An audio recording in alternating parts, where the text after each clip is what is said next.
coming to you live from the City of Angels, Los Angeles, California.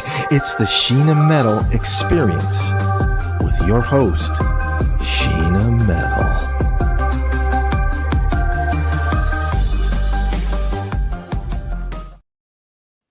Hi, and welcome to the Sheena Metal Experience, only on Parapod TV, which is on the Roku channel, iHeartRadio.com, and everywhere that podcasts are found. I'm your host, Sheena Metal. I'm a psychic medium.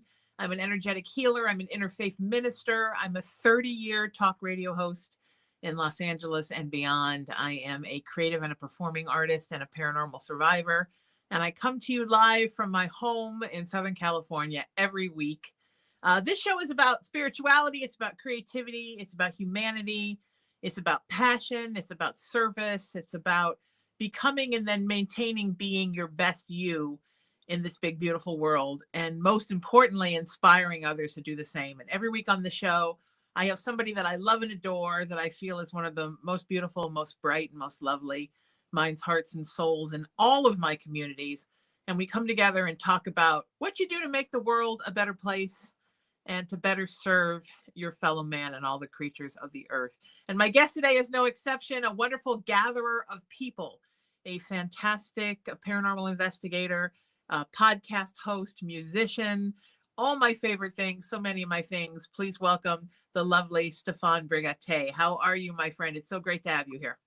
Hello, thank you so much for inviting me on the show, and that was a great intro, and I hope I can live up to those standards because, 100%. Don't even doubt it. Don't even doubt it. I'm feeling the pressure now.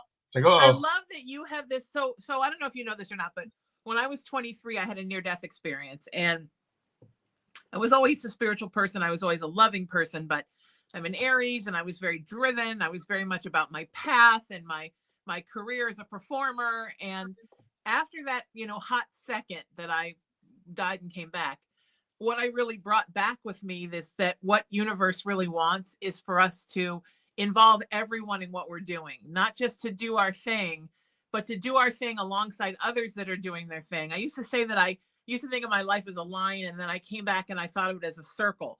And I think you really get that, and you really encompass that idea of if you're going to do something, you're going to bring a tribe along with you of friends and loved ones and companions and people with similar interests, and we're all going to do it together. And I love that about you. Oh, thanks so much. Now I definitely feel the pressure is on, but yeah. Now you better be magnificent. But it's just like you're saying, it's one of these things that we all work with a common vibe.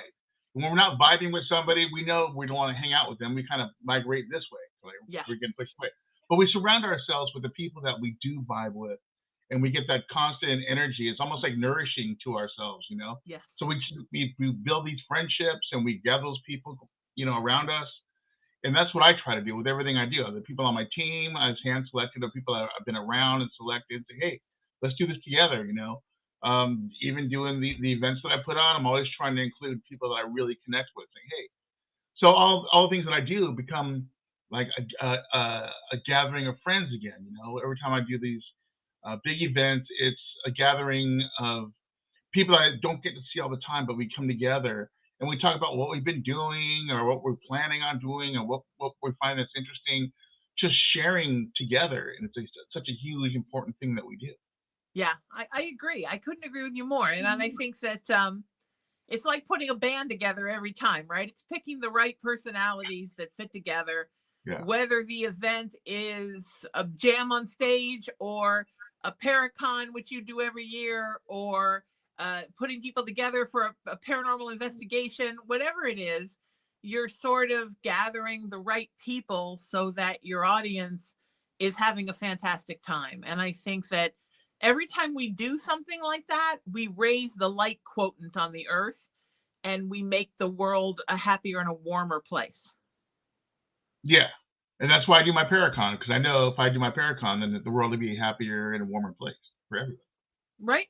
So tell me about the Paracon this year. Let's talk about that first, because I also want to talk about music a lot, because I'm putting a new band together, so I'm all back in the music mode. Okay, cool.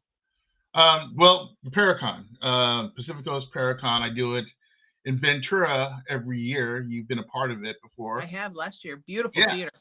yeah. It's a 100-year-old haunted building, which I love, and a lot of the spirits there I connect with, and unfortunately, a lot of people either don't connect with them or they just ignore them and try to, they get freaked out and all that kind of stuff. So Sure. I started doing a documentary there, filming during COVID times. Nothing going on, so I'm like, all right, this is my time to really dig into the theater here and see what's going on. So Love it. blown investigation, and all the spirits, like unbelievably, they all came out to be a part of it, and they were loving the attention. So I started doing other little events and stuff with them and making it a celebration for them. And then I started doing the Paracon, which is almost like a birthday party for them because they get so excited that people are coming to visit. And we're doing those haunted tours. And every time I do the haunted tour, people are experiencing something or something's happening. We have all the vendors and the speakers talking and stuff, so people get an inside perspective of what other people who have the experience go through, of course. And then I do the investigation on Saturday nights, where I give everybody a chance to really see what paranormal investigation is all about. And that's such a huge thing because every single time the spirits are just going for it and showing themselves, and they're not shy. They love to be a part of it. So it's a really huge thing for everybody involved, even the spirits. Yeah. The spirits are so, even during the day they're so prevalent inside that theater. Oh, absolutely. That's what's great about them. They're not hiding in the corners, because we see that a lot. We go to places and they're just kind of hiding because they don't want to be bothered with people and stuff. But these ones are like, hey, talking about me, here I am, what's going on? That right. What do you think it is that makes that theater as haunted as it is? I mean, do you think is it the location? I mean, obviously the age, any building that's 100 years old is going to build up a lot of stuff. Do you think it's how close to the water, to the ocean that you are? I mean, what do you think are sort of the factors that make that the perfect storm of the paranormal? Well, it was owned by the mafia. Oh. So there are bodies buried in the walls. Sure. There have been a series of murders. Wow. There has been suicides. There has been accidents have happened. We had one of the head guys with maintenance people from the 40s fall through the roof, 45-foot drop to his death, where our soundboard is now. There was a brothel there at one point. So a lot of things have happened. And Ventura, a lot of people may not realize it is a seaport. It is a very important seaport in the turn of the century. So Shanghaiing was still going on in the 20s and 30s at that time. So right. A lot of those, we have underground tunnels that will lead out to certain parts of the city from the theater as well. Big speakeasies. So there's a lot of things that happen. But besides all the dark, spooky stuff like that, there's a lot of spirits that are there just because they love being there. It was an important part of them. We have managers from the 40s and 50s. Their spirits still come back, and we make communication with them, and they tell us stories and all this stuff. We've had spirits of children there playing around, hearing them. We experience them all the time. So it's a lot of that energy comes back. A lot of those memories. Those people. When you think it would be like a residual sometimes, because sometimes it seems like there's like 100 spirits in the main room at one point, just doing whatever they're doing. Yeah. So, but I think it's just a lot of the love for the theater, and the spirits just want to keep coming back. I don't believe anyone's really stuck there or anything. No one said anything that they're stuck there, but I think they just kind of want to keep coming back and being a part of that era, which they loved in their life. Yeah. No, I think that's true. I think that's a falsehood, right? That all spirits are trapped. They're not trapped, and a lot of them go home and come back. Like they come to the earth and they're back at home, then they're back at the earth. Like they don't have to be there all the time, and they're not all trapped. And it's not that they don't know how to get home, or they need our help to see the way. I mean, a lot of spirits are just, they're hanging out, enjoying the earthly atmosphere of a place that they loved when they were alive. Absolutely. And I think that those memories of good times and joy just bring them back, and it gives them more energy, I think, again, because they're moving stuff and they're doing stuff. I mean, literally, we can turn all the lights out in the theater, sit in the upper level in the balcony and just be quiet. And within 15 minutes, you hear things moving, you hear things knocking around the kitchen. It starts progressively getting louder. So what we've come to realize is whatever the energy is that they're doing what they were doing when they were alive because they loved it. A lot of the stage hands, we hear stuff being dragged across the stage or knocking here, like they're putting stuff together. It's like they're just continuing this. And one of the best things about it is, at one point it was a vaudeville theater, so there were silent movies and vaudeville performers between the movies and stuff because it was a big turn of the century rich movie palace, silent film palace of the 20s. And there was a famous magician who used to perform there a lot, and he was well known for doing these bird tricks. And he had this really massive parrot, right? So he would do all these different things with a parrot, and we knew about it because like old pictures of him and stuff. But one night, the security cameras were, leaving. We're walking out, and we're turning everything off, and we always stop at the cameras and watch the cameras for a minute after we leave because that's when things start getting active again. When everyone's just gone, they start doing their thing. Yes. I kid you not. One of the bar cameras, something flew by the bar camera. Wow. Big. And everyone's like, what the hell was that? So we went and we brought the video back and looked at it. It was a really, really big bird. It looked like a parrot. And it's funny because sometimes when you come in and you turn the lights on, where the light trusses are for the stage, you hear this clicking sound, these weird little clicking things, almost like there's something up there holding on. But it wasn't until I put the two and two together and I had my good friend Patty Negri come by and check out the theater. She goes, I'm picking up on a magician and he's got a bird. There's a big bird here. So we kind of put the two together because we saw the bird after the fact. I'm like, what? Are you kidding me right now? There's a ghost of a bird in here? I mean, but now all those things kind of come together. It's like now everything makes sense. So yeah. Well, I think animals too, right? Animals come back and visit. Animals, we've all seen that with our own pets, right? Where they come back and visit us. Absolutely. I used to have an orange tabby, and he kind of mothered all my cats. I had 4 cats at the time, and my baby, she was a blue, and she was about a year old. So he was taking care of her as he was old. And they used to do this thing where they would sit at the end of the bed and they'd sit up on their hind legs and they'd go at each other like this. I used to call it dinosaur cat wars because it reminded me of T-Rexes going at each other. And when he died, one night I woke up in the middle of the night and I was getting up to go to the bathroom and she was sitting at the end of the bed, like doing it all by herself.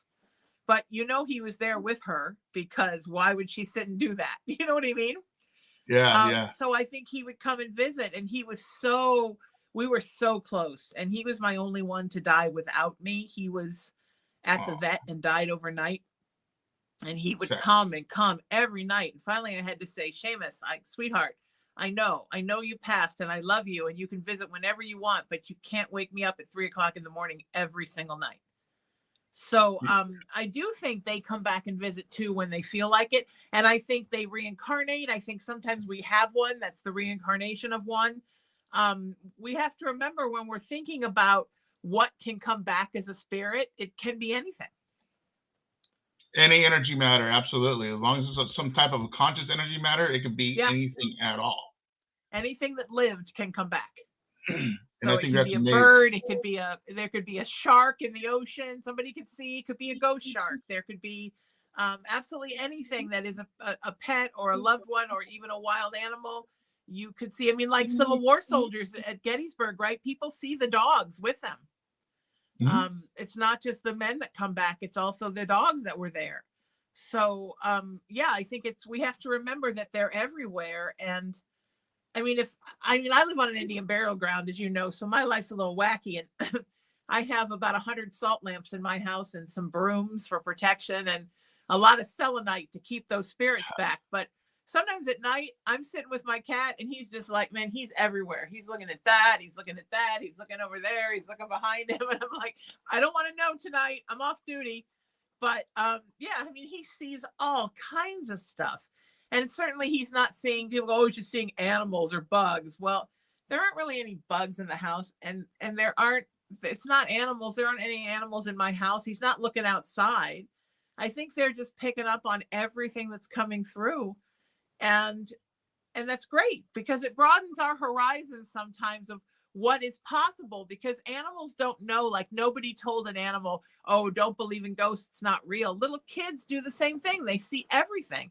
And we would too if we didn't block it, right? Absolutely. Absolutely. And it just, anything can come to us at any given time. I believe in a lot of ways, human spirits as well can come back to us as our furry friends and our loved ones as well. Because I do too. Yeah, I've experienced that. I have I have a Maltese terrier that I got right after I rescued right after my dad passed, and she has a lot of the same similarities as my dad. And there's this weird smirk that my dad used to give me. And for some reason, she comes up to me and she gives me that exact smirk. Where I've actually taken pictures of it. It's like, where is she getting this from? So I don't know if she's seeing my dad do that in the hallway or something and think that's a reading, or that he's like part of that energy. I don't know.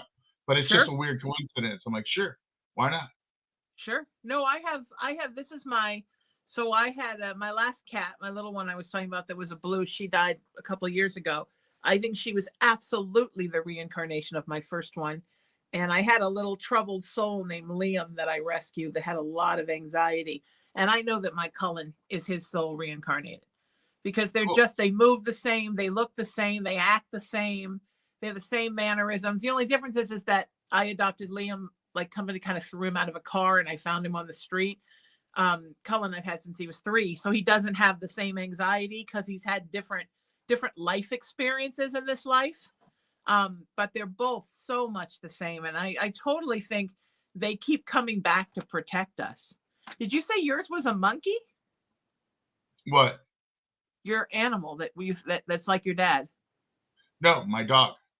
Oh, I thought you said it was I'm like, you have a monkey? And I was so excited. Oh, totally. You haven't seen my monkey? I'm like, can I come over and see your monkey? No. I haven't. I said it's a Maltese terrier. Oh, a Maltese. Oh, my mom had a Maltese right before she passed. Yeah, super small and cute and very vicious. Yeah. Oh, he was a love. He was a lovely boy. Very sweet, but he looked like a Muppet. He didn't even look real. They're mine kind of looks like a luck dragon from the Neverending Story. I mean, I totally people give me shirts and pictures of, the luck dragon from that movie all the time. Yes. Look, it's just like Mona. I got this for you. I'm like, cool. Yeah. I used to tell Mickey, my mom's Maltese, that he looked like a baby abominable snowman. Yeah, there you go. He looked like a little fluff ball, but then like teeth would come out, and I'm like, oh, it's like a baby Yeti. Yeah, there you go. That's cool. Yeah, they're good babies. That's good. And I think it's important for those of us that do light work and do healing. I think it's important for us to have animal companions because they're fantastic familiars and they take wonderful care of us. Yeah, absolutely. Absolutely. I think that's what they're trying to do. They keep coming back and making sure everyone's okay doing their thing. And that's the theory behind everything. We get sad when somebody passes or whatever, because we're so close, whether it's a spirit or one of our animals or one of our friends or a relative, but we're always surrounded by them all the time, where everyone's just changing forms. But as we progress through life, even us, we surround ourselves with other people that's why when you meet somebody for the first time, you feel that connection, you're just like, wow, I feel like I've known you forever. Well, there's a pretty good chance you have. Soul family, right? We travel with our soul family. Absolutely. So I think that's pretty cool. I've been thinking about that a lot lately, the last couple of days. I'm like, you know what? That's pretty awesome. I think it's fantastic. I mean, it makes us feel so safe, and that that everything's going to be okay. My best friend was found dead in my house the 6th of January. And my best guy friend, my music partner, my music writing partner. I mean, it was everything, right? My best friend, my brother, my ex-boyfriend, like everything. My writing partner, my bandmate. And I'm still kind of processing it because it takes us a while 3-dimensionally to like our souls process stuff right away. But it takes our little monkey brain a while to actually process something. But I think it was probably about a day, and he turned up in the house. And I don't even think the cat knew what to do with it because they were really close. But sometimes I'm watching TV and he's just laying on my couch, just like he was alive. And okay, I mean, I think he needed that for his transitional period. He needed to be somewhere and be around earthly people that he loved, and he probably visited a lot of people. The farther away we get from his death, the less he's actually here, and the more I just get messages from him in third eye, you know. But I find kind of a peace in that because I know he's looking out for me and the cat, and I know he'll be back and I'll see him again, because with soul family, you just keep repeating the process. And I think that makes the three-dimensional concept of death a lot less lonely. The idea that we're all just kind of working it, you know what I mean? It's kind of like I think of it like if he moved to Australia, you know what I mean? He's still here, he's just somewhere else. And people so fear death, and you absolutely don't have to. And you don't have to worry about the dead, because once your loved ones pass and they're sort of granted that 360 perspective that we have when we're no longer embodied, they got it all figured out. They're more worried about you than they're worried about them. And then they can become a support. You know what I mean? Yeah. Yeah, that's always a huge thing, because they're always there with you, especially right away, because they're waiting around trying to figure out what the next step is, because sometimes things aren't ready over there. Like it's like waiting for your table. It's like, oh, you're here early, so we're gonna get your table ready. It'll be about 15 minutes, so that you're just kind of waiting around. Yeah. So what you're gonna do is, even as soon as you pass, you're still stuck in the physical reality of everything you've done, because you've done it this whole time. So what do I go into now? I'm gonna go visit my friend. I'm gonna go. What are we doing? I guess we're just gonna hang out and watch TV, or I'm gonna play with all this random stuff over here. You know, you just kind of you do that, and then as soon as the energy starts changing, because you're getting ready to go on to the next level, or go, you could be recycled again, which is always a thing, because even though people are always afraid of death because it's an unknown thing, we do it all the time. Yes. You know, and people don't realize that. Yes, and then all of a sudden exactly. they step through the void like, oh, wait a minute. Okay, yeah. I remember this now. I got to go over here and I'm going to hang out over here. And okay, yeah. So it's just the fear of the unknown, physical reality, you know, because we do it all the time. We're energy beings. Like it says, we can't die. We just keep changing shape. Yes, yes. And I think that's great. There's nothing to fear. And so many of my clients, and probably yours too, that's always a question, right? What's going to happen when I die? Do I need to be scared? Do I need to worry I'm going to die? I'm like, no, actually, it's harder to stay alive, because you got to pay bills, and you got to go to the doctor. You got to delicately manage all of the creative personalities in your life. I think it's easier to be dead, where everybody just kind of gets it. So, and I think they feel that way for us too. Like, oh God, I'm so sorry. That's what my friend kept saying. The first week that he died, he kept saying, I'm so sorry that I left you with all of this. I'm so sorry. Because he had, no arrangement. And he would go back and forth between that and then laughing about the fact that the medical examiner's office was going to send me his dirty clothes, which they didn't, by the way. He's like, they're going to send you my underwear and you're going to have to wash them. So it was kind of like, and that's kind of how he was. He was sort of a mix of, repentant self-degradation and really dark humor. And that's how he presented as a spirit. And I think that's why we need to not be afraid of spirits. All spirits are not always negative. They're not always going to haunt you or tell you to get out. I mean, most spirits are just regular folks of any species, regular dogs, regular cats, regular people, just trying to figure it out. And they're just trying to help their loved ones here as much as they can. And they're trying to navigate in a new world. But they're not always, dragging chains behind them or screaming through black eye sockets. I mean, all that stuff is like super romantic for film. It's wonderful. And when you investigate, you do get those. But you also get just a lot of really cool people, like the ones that hang out at your theater, they're just people and a parrot. Yeah. Yeah, and other things that I don't even know what they are. There's like, we see these weird, like jellyfish looking things that kind of fly through the bar. Yeah, then there's that. Then there's all the interdimensionals, right? That's a whole Yeah. other thing.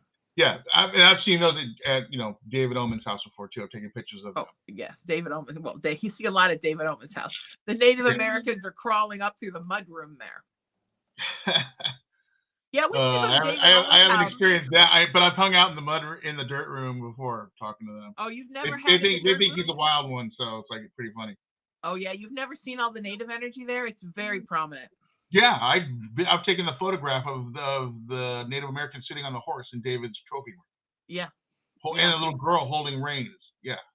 Yeah. I was there. It's a great place. I'm overdue to go there and investigate. We should go together. That would be fun. Yeah, I go all the time. But we should Yeah. totally plan something because he's always dragging me out there to do something, and we're always having fun. Yeah, he's a good guy. He's fun. I'd love to do things over at his place, and I'm bad. He's been bugging me for a year, but I've been living at the beach in the boondocks and trying to get the Native American burial ground navigated here. Oh yeah. Okay. That's probably a lot of work. What, to navigate that? Yeah. Yes, and also I'm remodeling it, so I'm doing all the 3-dimensional stuff to it, and also navigating the spiritual stuff. And I swore as a young person, we moved here when I was 13, that I would never live in this house because it was so active. And I really, during COVID, just moved in here for a couple of weeks to see what was involved in renting it. And then I fell in love with it, and I stayed, and I love it. It's wonderful. And I will live out my life in this house. Cool. But part of it is navigating the spiritual energy of being on the burial ground. And because I live right on a wetlands, and the wetlands are a 10,000 plus year old burial ground. So wow. where I live is where they took part of the wetlands and filled it in and built a housing complex. And I butt right up against the part of the wetlands that they can never develop because they discovered it was an Indian burial ground. So I love it here, but it's a lot of warding and protecting the house. So it's work, there's a lot of salt lamps. So, but it works. I'll tell you, for anybody watching right now that lives in a haunted house, you got to have a lot of salt lamps for everything. Salt lamps are great. Selenite towers and wands are great. Black tourmaline is fantastic.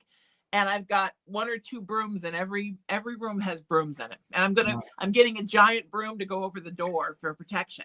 So I'm really tapping into a lot of ancient energies toward this place. And not only has it gotten rid of the negative energy, Stefan, but it has enhanced the positive, immense spirituality of it in a way that is so beautiful. So don't be scared of your place if it has some activity. I think you've kind of done that with the Majestic Theater, right? You've turned it into, you've taken the hauntings, but you've made it work for the place instead of making it a place that chases people away.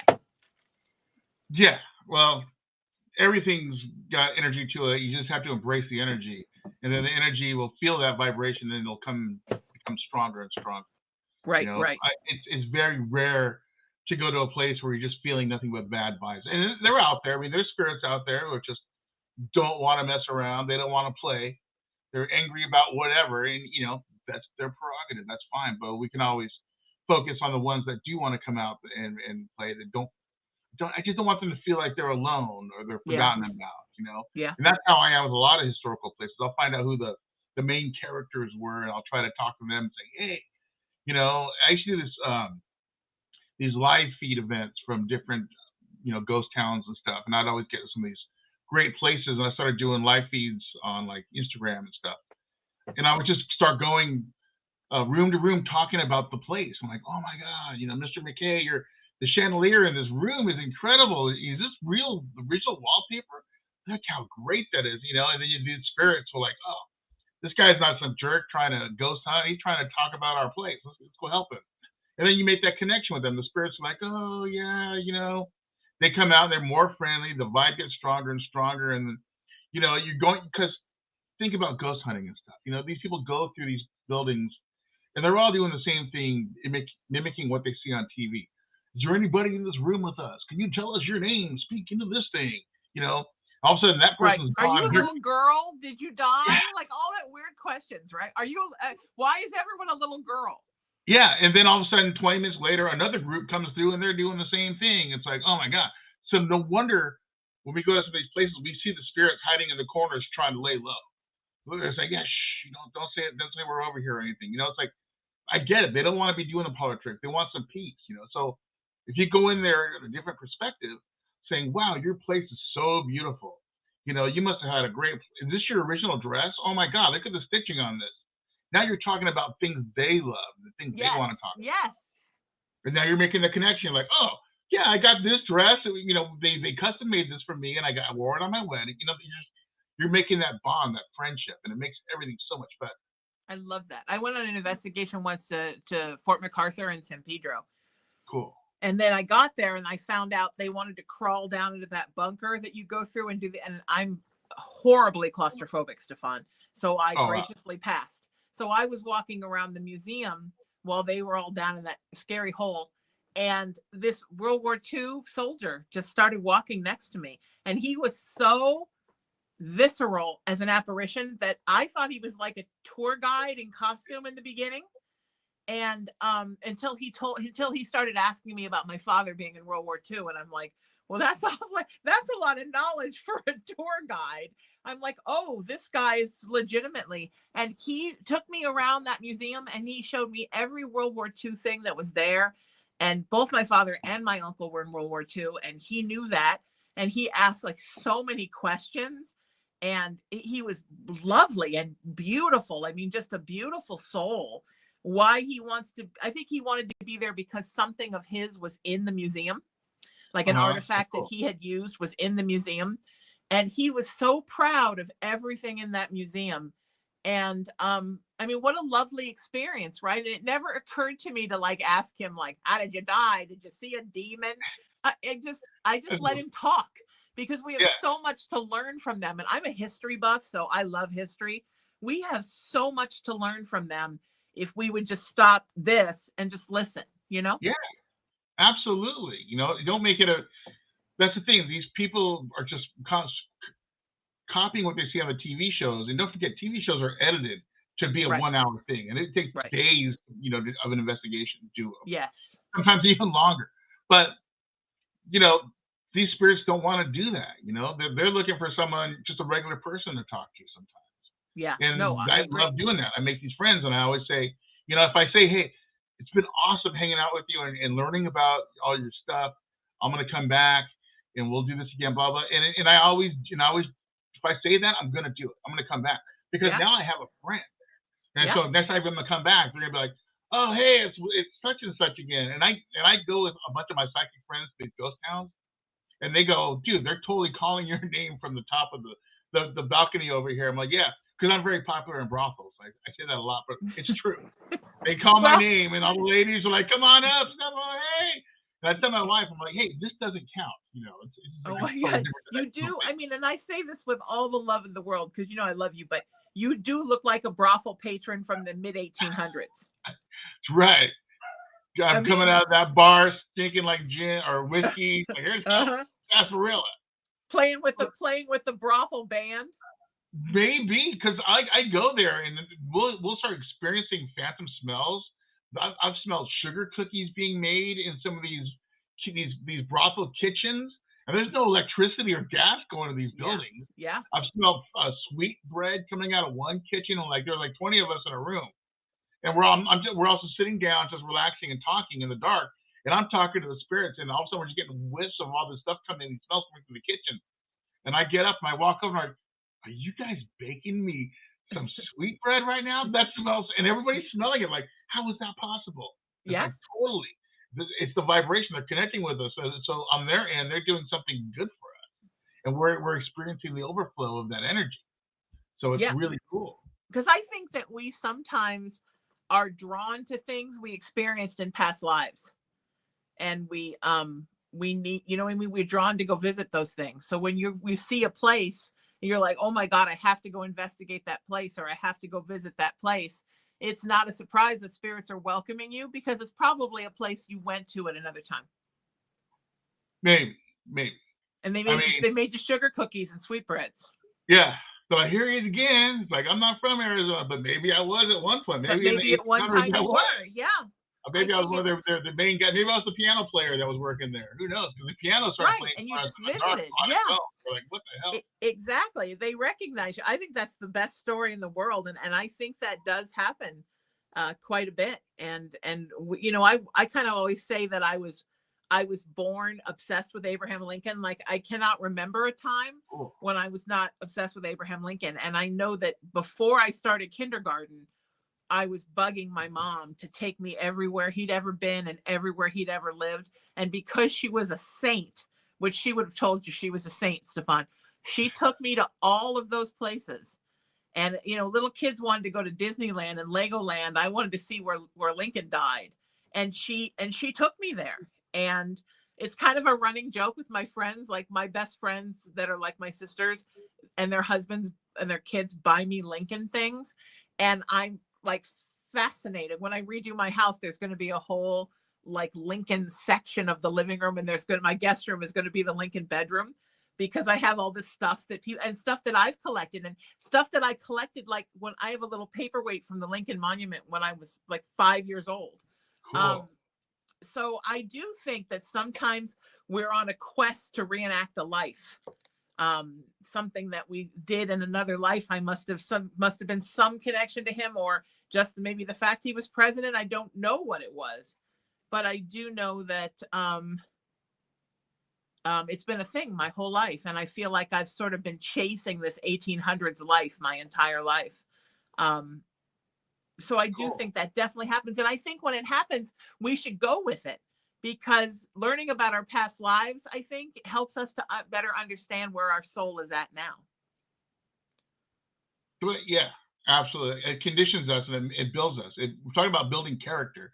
You know, our soul has gone through so many changes. It's really defined who we are. And I think, hopefully, each time we do recycle and come back as a stronger person, that we're learning something each time. I think that's the trick. We do this to become smarter and more enlightened, so we can go on to higher levels of vibration to get I agree. You know, the infinite nirvana. We're all seeking that eternal peace. Right. But we have a big stairway to climb to get to it. So here we go. Agreed. Until we evolve into a place where we no longer need to come back here in a body, and we can just stay at home and help with whatever's going on there, and become just a celestial being. I believe that 100%. So I promise we talk a little bit about music. You being somebody who has music very much in your heart and soul, and I don't think this is the first life you've ever been a musician. How do you think the spirits in the theater react to music? Because there's a lot of music that goes on there throughout the year. And I think that's probably very good for the spirits, because music is a universal language and it's very uplifting. But have you sort of seen their energy change depending on how much music is around? Well, that's kind of two-sided. Okay. The kind of music that we have there is all these new bands. We get a lot of punk rock and heavy metal and stuff. Sure. And they are just not really into that. Right? Right. A couple of them, like, seriously, they were like, these two guys and their one-liners. It's just like, really, dude? So they just like talk all this smack, and I'll let them know before the show what kind of day it's going to be. I'm like, hey, you guys, I'll talk to Big Mike, and he's he's the manager from the 40s. He's there a lot. I hang out with him a lot. So I'll go in there and I'll start talking. I'll go in the hall and start calling for them. Big Mike, where are you? Blah blah blah. And then all of a sudden he'll let me know where he's at. I'm like, hey, just going on today. We got music, blah blah blah. And then behind me, I'll hear Chester start talking smack about the noise and these kind of crappy, because they're like from the 30s and 40s. Music's different. Of course. So they're not like want to hear a bunch of noise and screaming stuff. They're like, dude, real. But we had a jazz band a couple weeks ago, Cowboy Bebop, for those people who know what that is, and that was great. And it was jazzy and swingy. And I know we have a few spirits that are who dressed in zoot suits. So they were all about it, all swinging and stuff. I did this documentary on the theater a few years back, and one of the things I started doing for like a lot of the TV shows that I do is the paranormal music party. And what it does is I go and I talk to the spirits and I have a celebration for them. Like, hey, you guys, we're going to party. We're going to do this and like blah, blah, blah. I'm going to play some music from your era. So let me know what you guys like. And then we'll set up all the equipment and everything's going and we're filming. And we started playing music from the 20s, different songs, 30s, the 40 kind of stuff. As soon as I hit the big band, World War II era boogie woogie stuff, oh my God, the place went insane. we had the SLS cameras, and we're seeing the people leaning on the railings, and they're snapping their fingers and tapping their foot. And I'm like, oh my God, it's like it was just crazy. And things are like moving. They were like swing dancing because all the meters are lighting up randomly all on the floor. Like, whoa. But that was just the thing, to see what era they want, and that's what they want. They want that big boogie jazzy band kind of stuff. So I appreciate. I kind of give them a warning before each show what it's going to be like. So yeah. So they do respond to the music, but they're not sure they like new music. Oh yeah. They appreciate the mellow stuff though. That they like some of that artsy visual stuff. They didn't have that back in their day, but just the screaming, noisy kids stuff. They're not into that stuff. So. Yeah. Is that just a lot of what is popular where you are, as far as the bands that you book there, that's kind of what the people that are local to you, especially young people, want to go and see? One of the biggest, we're right next to Oxnard, and Oxnard is where one of the biggest punk rock scenes ever in that genre came from. Right. So there's a lot of people in Ventura County expect to see a lot of punk rock. Right. Yeah. Yeah. And what is your background with music? What kind of bands have you played in? All kinds. Let me start with my background a little bit. I got inspired by music because my uncle's a big famous rock star. He's in the Rock and Roll Hall of Fame. You know, I have a couple famous uncles, so I'm under a lot of pressure. I grew up studying music, you know, guitar very, very young, but I've always been in that quest for the louder, more powerful sound that I could possibly find. So at a young age, I was looking for all that really loud stuff. And is that a you thing, or is that something you also inherited from your uncle? What kind of music does he play? No, he's in a band called the Rascals. They did the song "Groovin'," "Good Lovin'," all that stuff. You know, and so as a kid, I hated that stuff. It was so sleepy, and so like, what is this? You know, I was all into Kiss and, you know, bands that blow things up on stage, and you know, the whole show. Me too. Kiss Army when I was 11. All of us. Totally. Right? I was like 5, and like, where are you going to find something more impressive to a 5-year-old than big columns of fire and this guy's breathing fire and spitting blood and everything's blowing up on stage? I mean, that's perfect for a kid, right? Yeah, I agree. Like, yeah, and music too. Yeah. So I just went that direction. But as far as me playing, I started my first band that got signed when I was a teenager was a punk band. So I just kind of fell into that because all my friends were punk rockers, but I was this heavy metal guitar player kid. So I just put together as a punk rock band, and it just kind of took off because, like I said, Oxnard is where one of the biggest punk rock scenes came from. So we're like right out here. So we just kind of got swept up in that way, you know. And then I've a lot of heavy metal. Started doing some goth music as well, dark wave, some pretty cool artistic stuff, and then back to classic rock and blues and heavy blues stuff. So, but I'm currently in a death metal band that's doing really, really good right now. So that's awesome. I'm just kind of going with that.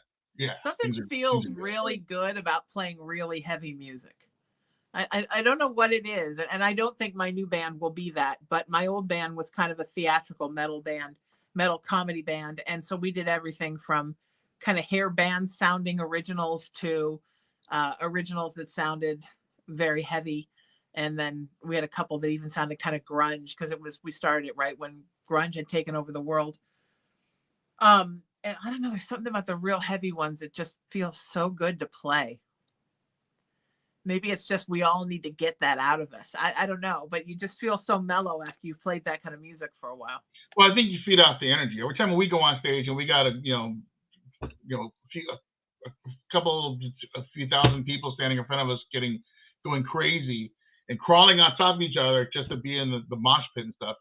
we're feeding off that. That's better than a Red Bull. We're just like crazy, crazy, crazy. And just the energy that's happening. And when that energy stops, everyone just kind of unwinds. We're like, wow, that was incredible. Yeah. That whole rush hits you. You're like, yeah. Yeah. Now Even the pit. My ex and I used to run a club, my ex that passed, when we were kids, and I did the booking and he ran the sound. And sometimes bands would come in and there'd be too much trouble in the mosh pit. And we'd have to go break it up because the owner was always like freaking out. There would be a mosh pit every 5 minutes. So we just go in there and start shoving people apart. And then we realized we liked it. We're like, what is it about this that we get such a rush out of this? We're like, is it because we're Irish? Why do we like shoving people around? But there's an adrenaline rush to a mosh pit too, to being in the middle of one. Yeah, absolutely. Just all that energy. People start just warming up and it gets crazy and it builds up to a big apex and just explodes all over the place. I mean, you can tell, like, people leave after a show. You know, you're standing outside the door and people are walking out. They just look like they just been through hell and back. They're just like, wow. Woo, so got to make our way to the car. Cool. What do the spirits think of you when that they know get on stage and play that kind of music in their house? Oh, I don't do my heavy metal band there. We're an arena and festival band. Okay. But I do with my rock band. I get in there and it's pretty fun, you know. And they kind of trip out because I'll go in there and I'll play my flamenco, my classical stuff, just to give them something to enjoy while we're there because the acoustics are so incredible there. Sure. Oh, the acoustics are amazing in there. Yeah. You just play and say, hey, you guys, come on, you know, and they just get it. Even the ladies from the old brothel, they come down, you know, they'll like just enjoy listening to the music. Nice. You know. Nice. Yeah. My friends. So yeah, and they trip out on it, especially with the rock band. If we're doing our performance, because we got the whole stage show going on, they just kind of trip out on that, you know. But I think they get a kick out of it. So really quick before I let you go, tell people everything that you do. So you do the Paracon, the rock band, metal band. What else? Your podcast. Okay. Well. You teach. All right. Well, yeah. Let's go through it. I'm in two touring bands. One's called Raised on Vinyl. It's a rock band. It's an original, and we have some covers, and we have a lot of fun with them. You can find us all on YouTube. I'm also in the death metal band Lucerio, which is in the middle of releasing our debut album. Getting ready to do some festival tours here and over in Europe, if things are still happening. And I'm also a paranormal investigator, and I've been investigating the paranormal since 1991, organized. But I grew up paranormal because I was born with abilities, and you know, ghosts have been part of my life. People always ask me, you know, how old were you when you saw your first ghost? And I'm just like, I don't know, 10 minutes, 12 minutes, I don't know. I mean, I was 10 minutes old when I saw my first. I remember ghost. like not being able to walk. For you. Yeah, and getting my diapers changed and looking up, and there's my spirit guide, my friends looking down at me, trying to make me laugh and stuff. I'm like giggling at them. My mom was like, "What the hell are you laughing at?" And it's like, whatever, you know. So I started my paranormal team in '91. Been doing it ever since. I'm an author. I do writings on the paranormal and my experiences. I'm a teacher at the University Magicus. You can go check it out at magicu.org. And I teach about the paranormal and other types of things. It's like a Hogwarts. It's a big, I guess, a university for witchcraft and different religions and esoteric theologians and stuff. So it's just a huge university with great things. You can come see me there. I do My Darkest Hour podcast, which you've been on before. Many times, and talking to people in different aspects of the realm of the spirit world and what we do and how we can share that with other people, you know. And sometimes I get lucky and I get to do a bunch of these really cool paranormal TV shows and have some fun. So. I'm honored to have you here. You're always welcome here. Please come back again. And where can people find you online, my friend? You can find me on pretty much every social media platform. I still use Facebook. It's not outdated. And of course, I'm on Instagram, TikTok, Snapchat, everywhere. And you can always find me on YouTube under Stefan Brigati or My Darkest Hour or Lucerio or Raised on Vinyl. Beautiful. Thanks for being here, my friend. I love you and I appreciate you. And next time you need a guest on your show, you know I'm here always, and I'll always have you back. Thank you so much. Thank you for being terrific. Thank you. Bye, guys. if you missed any of those links, SheenaMetalSpiritual.com is a good way to find me. Anywhere on social media at Sheena Metal. I will gladly pass you over anything on Stefan Brigati because he's wonderful. And don't forget to visit the Paracon this year because it's so much fun in June. If you missed any of that, that's how you find me.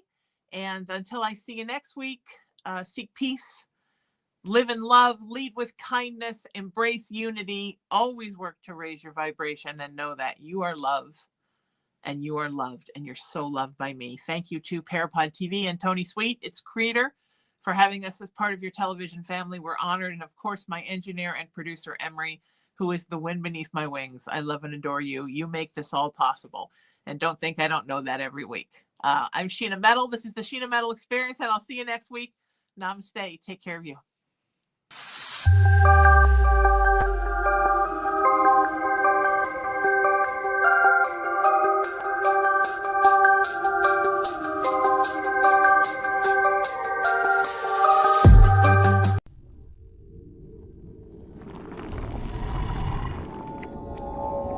Mm-hmm.